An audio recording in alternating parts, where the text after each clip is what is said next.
Today I'll be talking about two topics they look different, but they're highly related. So in the first part of today's talk, I'll be talking about an energy scheduling game. We will formulate the problem and then discuss some of the results. And in the second part, we will map the same game to a problem of healthcare resources that occurred during COVID-19. So the first part of this talk was with my former PhD student, Matthias Pils. This was when I worked at Kingston University, and the work was funded at the Doctoral Training Alliance, was funded by the Doctoral Training Alliance. So let's give some context. We'll introduce the concept of a smart grid, which is a future power grid. Parts of this are already being implemented currently, but we still have some way to go. So it allows mainly for the integration of distributed generation, so solar panels and so on, and also distributed storage. This makes it decentralized as opposed to the traditional power grid. It also allows for the formation of independent communities, which again, when we look at the traditional power grid, it's one way. If an issue happens, then it happens in the whole area.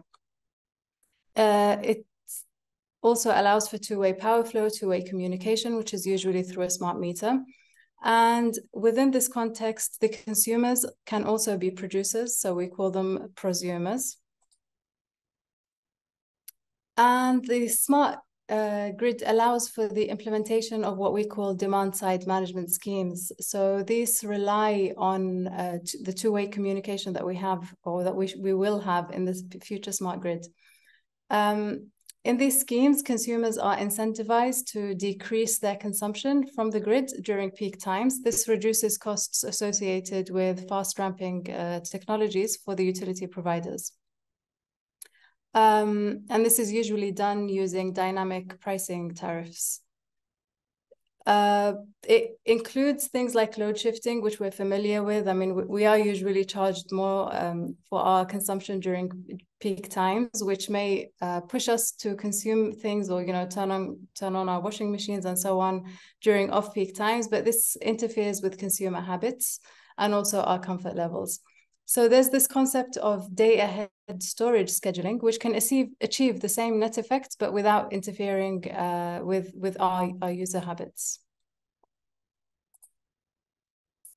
So we look at our model. We have a community of houses in a residential neighborhood. We also have some of the houses have their own generation, so they have their own solar panels. They also have their own storage.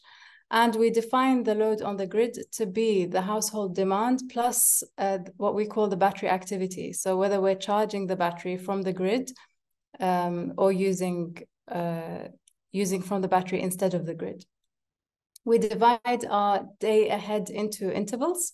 And we introduce also a time of use tariff, which is based on, which has a different price for each of those intervals. So let's say for each hour, we have a different price interval, a different price for that interval. And this is based on the aggregated load of the whole community. So if we have a lot of customers using electricity at the same time, then they're charged more per unit of energy at that point.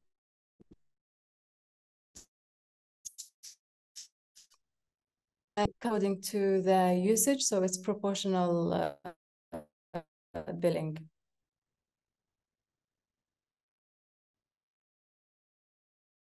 We design an advanced battery model, which is quite realistic and what's in the market at the moment. So we use actually data sheets, and it includes the charging, discharging, and also discharging characteristics of the lithium-ion battery. And lithium are the most used at the moment when it comes to residential storage. We include the limits of the charging rates, also the charging efficiencies, losses due to the charging efficiency, losses due to the inverter, and we also include the self-charging rate. So what happens when you leave the battery idle? Okay, so we have some definitions. We define the net demand as, so the net demand for the household as the actual demand. So so what the needs to run its appliances, minus how much is met by the local generation, so by the solar panel. So this is what we call as the net demand. We also have the load, which is how much energy is drawn from the grid by the household. So this is the net demand plus the action that you're taking on the battery. So whether you're you're charging the battery or discharging from the battery. We also define the aggregated load, which is the load of the whole community at time interval t. Okay, so as I mentioned, we have a quadratic cost function, which we believe makes sense for this scenario. And we have a proportional billing scheme. We also have another billing scheme for, let's say, consumers in the community that do not participate in the demand side management game. Okay, so they have a fixed price tariff. Lulu, may I interrupt you with yes, sure. This quadratic cost function, it seems to be smooth here, but typically it's by steps, no? So this is an approximation that you are adopting here, or it happens to be like that? Yes, I mean, in the engineering literature, it's used quite a lot. So it's not used in reality at the moment, as far as I'm aware. But it is used a lot in research. Okay. Thank you. Okay, so we have the game definitions. We have N households. We have T intervals, which are the number of decisions a player can make in the game. We also have the state variable SNT, which is referring to the state of charge of the battery of the nth player at time t. And like I mentioned before, ANT refers to the decision being made by the household regarding charging or discharging of the battery, or even letting it do nothing. Now, these have some restrictions. So we capture by saying that ANT belongs to this set of admissible decisions. We also define our state transition equation, which again is referring to the state of the battery. So the state at time t plus 1 is the state at time t plus the action that it took on the battery. We also define our utility function for the player n. As you can see, it's negative. It's referring to the cost of their bill. And the problem for the nth player becomes maximizing this, or let's say reducing their bill. So we're maximizing this utility function subject to these constraints. The standard definition of a Nash equilibrium, the strategy profile A hat is a Nash equilibrium if and only if there's no other, or rather the player gains nothing from deviating from this strategy. Okay, so we derive a closed form expression for the best response for the nth player. We do this using a dynamic programming approach. And we use this to construct an iterative algorithm that computes the Nash equilibrium of the game. So just to define a metric on how we can say, or evaluate rather, if the game is adding any value to this context, we use the metric of the peak to average ratio, because initially what we wanted to do is to reduce this peak or reduce this peak time consumption and to flatten the load for the grid. So in a sense, this measures the effectiveness of our demand side management scheme. Okay, so let's see what this looks like in practice. So our players are the households. They have varying demands, they have varying generation, and their action is to schedule 1 day ahead their battery usage for each hour. So for household A, this is what it would look like. So it would be charging for most of the first half of the day, then doing nothing, and then using from their battery, consuming from their battery. And the payoff for each household is their individual energy bill. We also include some forecasting errors for the demand and generation. And we use this later to see how robust our solution is to these errors. Okay, and then we simulate So we use publicly available demand data and also generation data. The data is available hourly for 365 days in a year. So we focus on 25 households, and some of these have low consumption in general, some would be medium, and some would be high. And we choose 4 separate weeks in the year, which are roughly 3 months apart. So we're looking at different times in the year. And like I mentioned earlier, our battery model is based exactly on the datasheet of the Tesla Powerwall battery. Okay, so this is what the Nash equilibrium schedule looks like for 1 week. I believe this is week 12 in the year. The dashed line here refers to the aggregated load of the community without any scheduling taking place. When we do schedule, the aggregated load becomes this green line here. You can ignore the orange one. I did not give any background on this one. So we can see that the game is rather effective in reducing the peak to average ratio, making it quite close to 1. Interestingly, the consumers actually end up paying less for their bill. So we have between 6 to 8% reduction in the actual bill for the households. We also look at the behavior of each house. So on the right-hand side here, we have each row represents a household. So we can see there's a lot more happening in this bottom third. So the households that consume electricity more generally also make use of their battery more. And this is important because if we're talking about advising households to store battery storage or energy storage devices, then we need to let them know whether they would end up using it or not. Okay, so we look at the community that includes participants in the demand-side management game and also non-participants. So the non-participants do nothing. They have a smart meter, so they're just reporting their demand. And then the participants are prosumers, as we discussed before.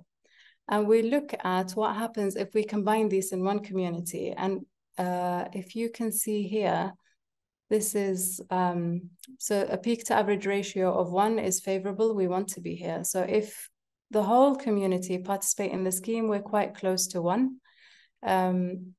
If not, then, the peak to average ratio reduction is not good enough.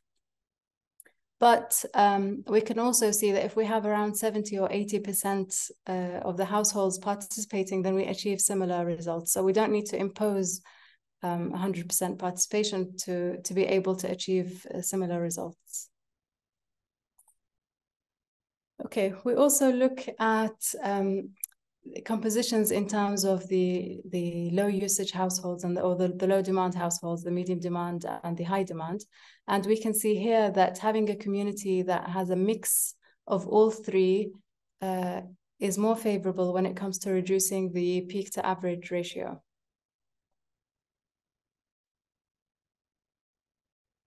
Okay, so when we presented our work to engineers, a lot of them are not interested in game theory, and they said, "Oh, why doesn't each household optimize for itself? Why do they need to interact with their neighbors?"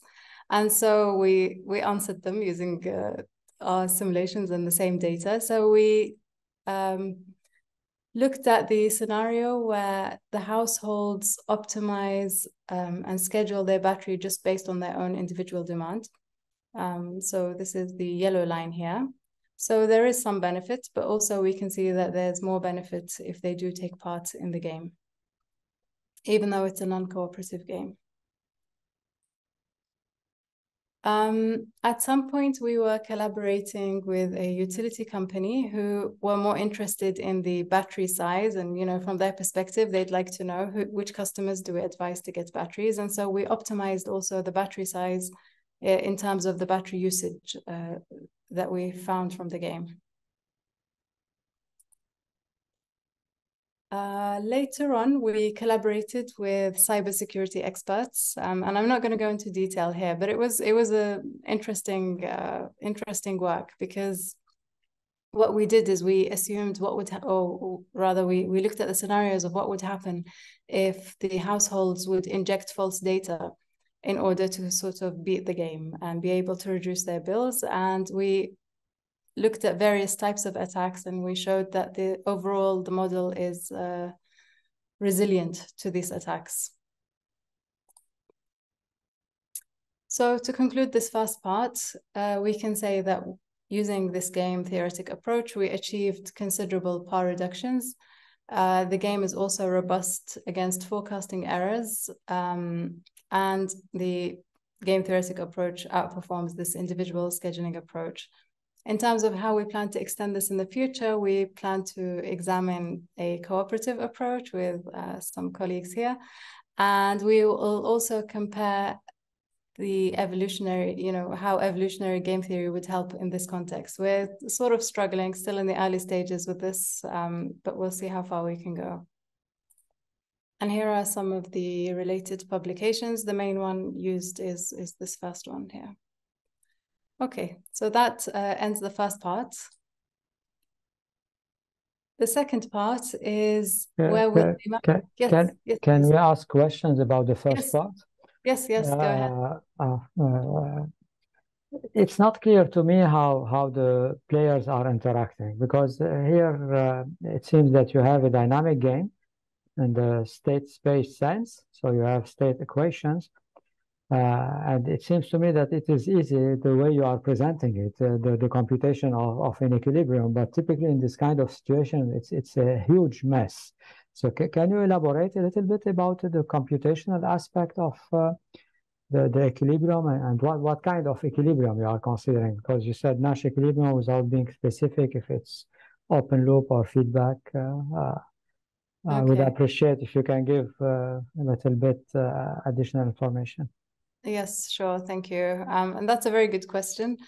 A huge mess is also a good description of what was happening. So each player would send their scheduled demand one day ahead to the utility company. So this is the action, today's action, let's say? This is just their demand. So this is an input. Okay, so they would send it to the utility company. The utility company would aggregate all of this data from all the players and send it back as an aggregate number to all the players. Okay. Based on this information and based on the price, the players would schedule their battery usage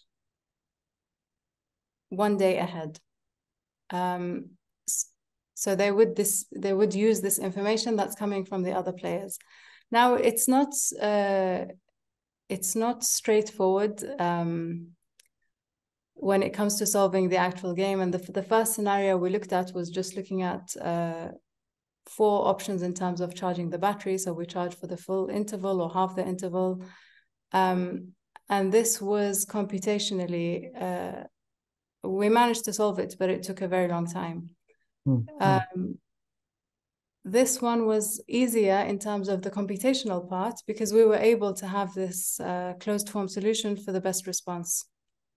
So that helped reduce the computational time from, I think it was a week or 2 to 30 seconds. Okay, but in this best response, you have also the state entering, no, or not? The state and? The state is entering the best response. Yes. Okay, everything is entering apart from the forecasting errors. So we add them later in the simulation. And also the generation data, I believe, if I'm not mistaken. Okay. So thank you for clarification. Okay, thank you for your question.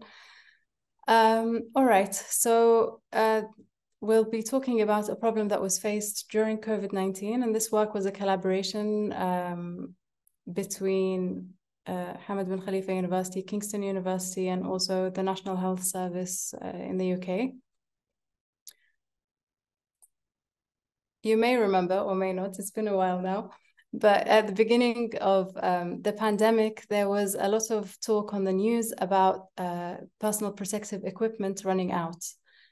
At the same time, the healthcare workers were generally at higher risk in terms of catching the virus.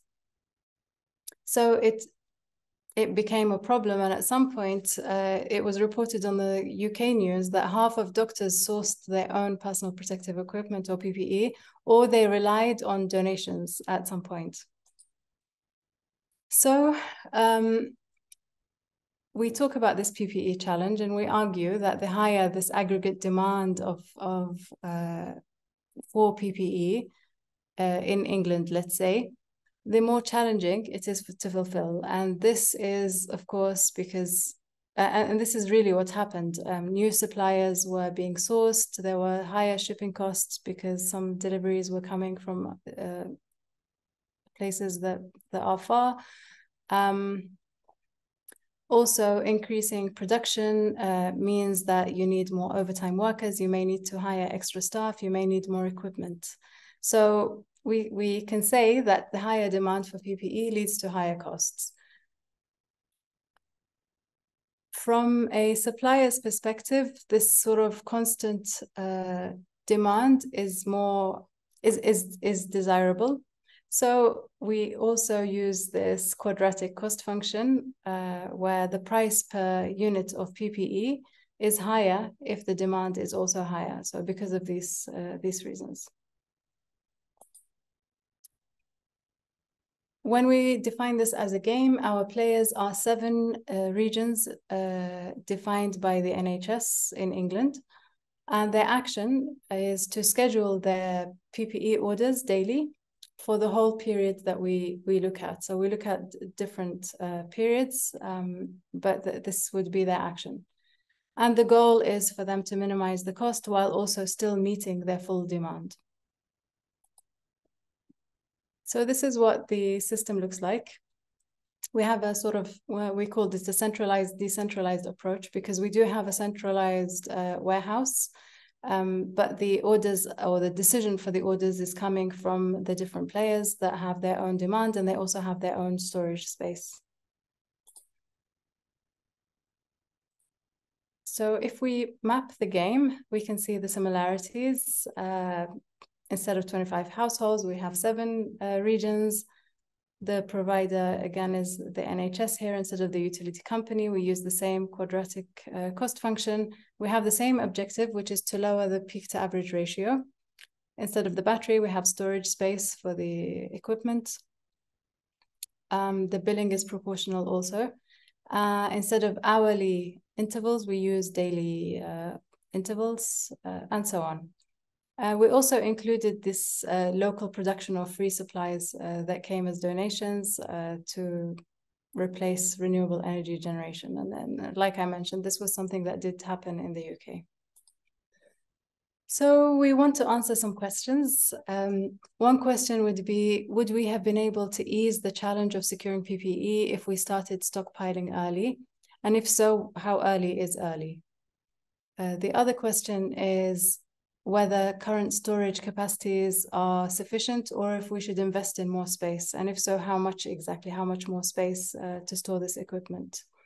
Now, this work took place when the first wave ended and there was talk of a second wave that was coming. So we were still under strict lockdown when this work was happening. So this was the data that we had.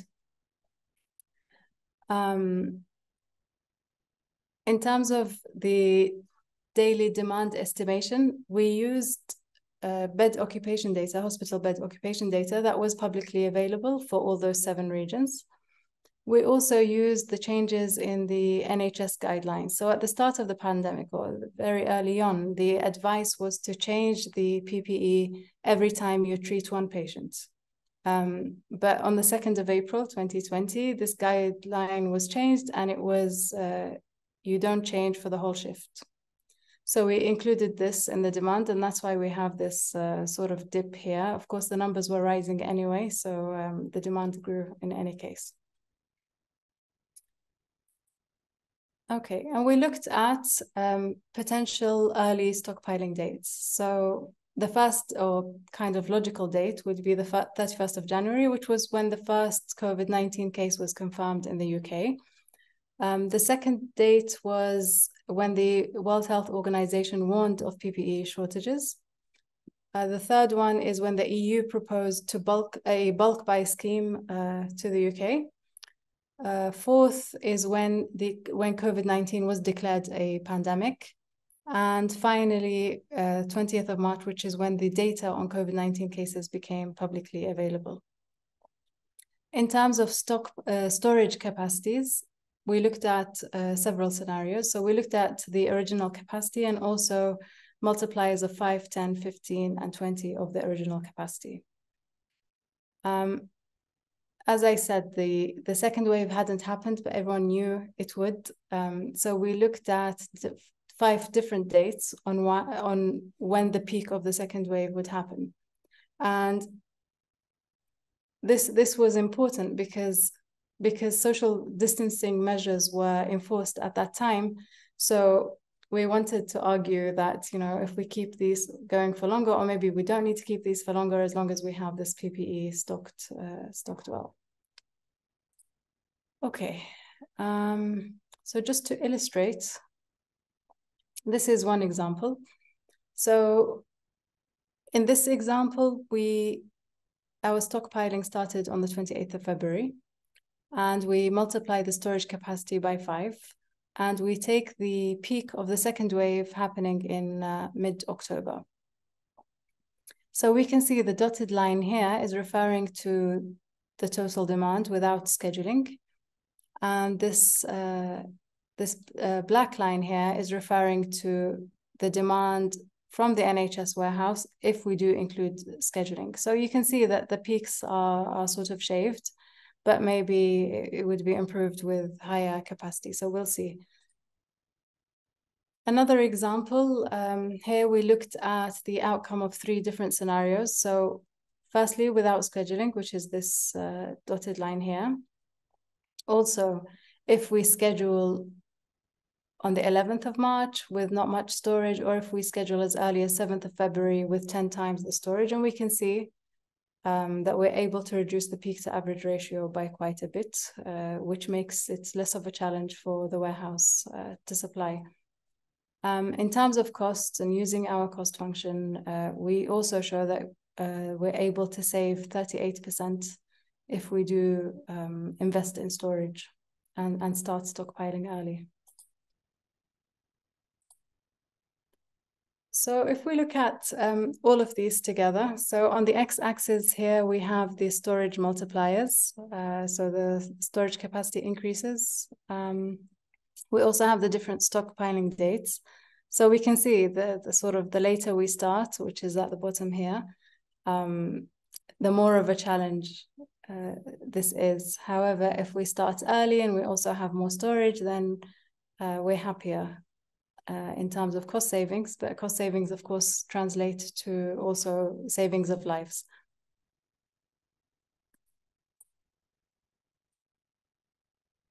We also looked at the ideal time to have a second wave, if I could say that. I mean, we can see that most of the boxes here are green. So as long as we have, you know, a bit more storage, then it doesn't, you know, it doesn't really matter. So this, like I said, it could go as guidelines for social distancing measures that maybe they do not need to be so strict. Of course, I mean, in hindsight, we can say a lot more, but right now, you know, this work did take place prior to the second wave.